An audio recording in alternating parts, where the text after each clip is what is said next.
Lumabas na ang totoo.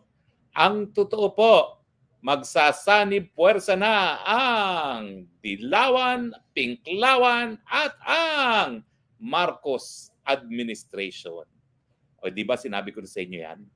Ang susi ng lahat dyan, si Lisa Araneta Marcos. Dahil si Lisa Araneta Marcos ay matalik na kaibigan at dating law partner ni Jojo Ochoa na naging executive secretary ni Noynoy Aquino. O, napakatagal po nila naging law partner. So talagang mahirap po maghiwalay yan. At talaga pong nagkahiwalay sila noong 2016 dahil nga nagkaroon ng protesta si BBM laban kay Lenny at siyempre pinanigan ni Jojo Ochoa itong si Lenny. Pero nagkabati nga po. Kaya nga po, doon sa gabinete, yung ano ba tawag doon, kapatid ng misis niya ni Jojo Ochoa ay si Acuzar na ginawang housing czar. O di ba ho, nakapagtataka no, na talagang nasa kabilang kampo, isa sa pinakaunang na talagang kalihim. Tapos si Senator Ralph Recto, no, among others na natatalaka ngayon sa gabinete. So, malinaw na po ang kanilang plano.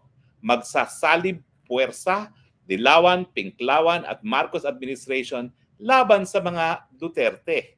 Sagot siyempre ito doon sa sinabi ng nanay ni VP Sara na 3 Duterte ang tatakbo.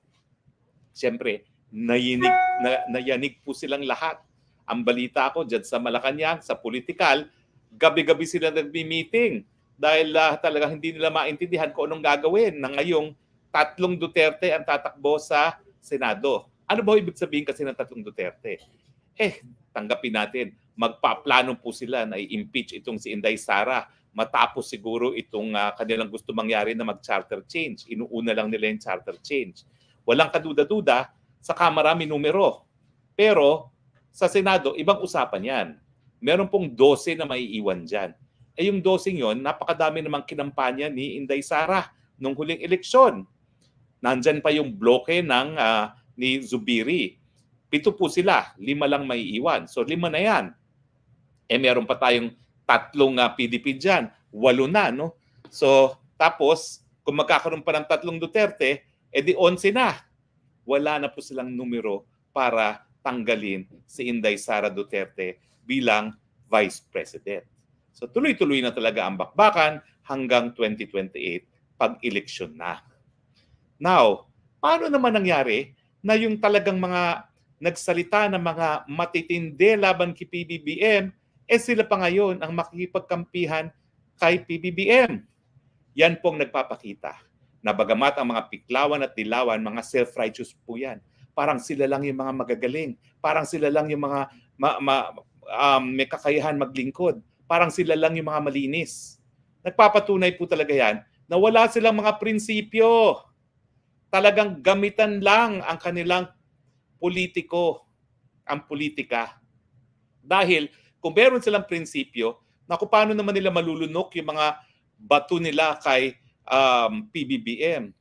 Kurakot, takapaglabag ng karapatang pantao, o walang college degree, walang kakayahan. Tapos ngayon, magpapataas sila ng kamay sa eleksyon dahil alam nila na administration ngayon si PBBM, may pera at may organisasyon para mapanalo sila. Nagpapakita po yan na talagang handa sila na baliwalain ang kanilang mga paniniwala, ang mga kanilang mga paninindigan kung meron man, para lang po maluklok sa pwesto. Sa tingin ko po, nakakasuka yung mangyayaring yan.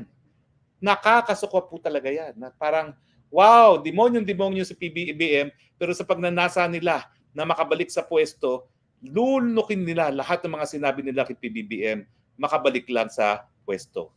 Ang tawag po dyan, gahaman sa kapangyarihan. At paano naman po ang PBBM administration? Abay, ganun din.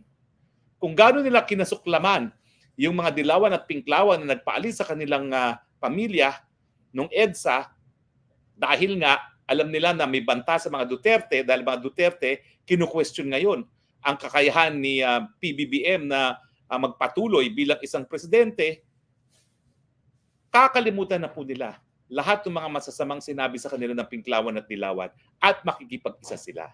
Ibig sabihin, pare-pareho silang mga oportunista, pare-pareho silang mga walang paninindigan, pare-pareho silang mga prinsipyo, magsama-sama kayong lahat. Sa tingin nyo ba bantayan sa Duterte? Hindi po.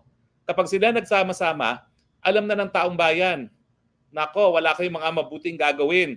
Puro kayo, gahamal lang sa kapangyarihan. Kaya lalong lalakas kung sino man ang sumama sa mga Duterte. Di ba? Alam ko naman, ang siguradong mananalo, yung 3 Duterte at saka yung 3 PDP, 6.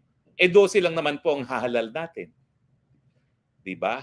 So kalahati ng 12, manggagaling na sa kampo ng mga Duterte. Pero sa lakas po ng ticket ng mga Duterte na yan, meron pa po sigurong 2 hanggang 3 na mga bagitong pangalan na po pwedeng makapasok dyan.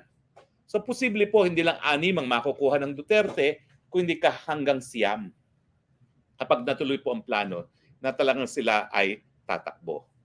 Bakit naman po ihahalal ng taong bayan ang mga Duterte at ang kanilang mga kaalyado? Well, yun nga po eh. Nakita natin ang diferensya ng presidente na Duterte at Marcos. Sa Duterte, tahimik ang mga komunidad, halos na wala ang banta ng droga. Ngayon, ang gulo-gulo ng mga komunidad, ang daming patayan, ang daming krimen, balik na naman ang droga.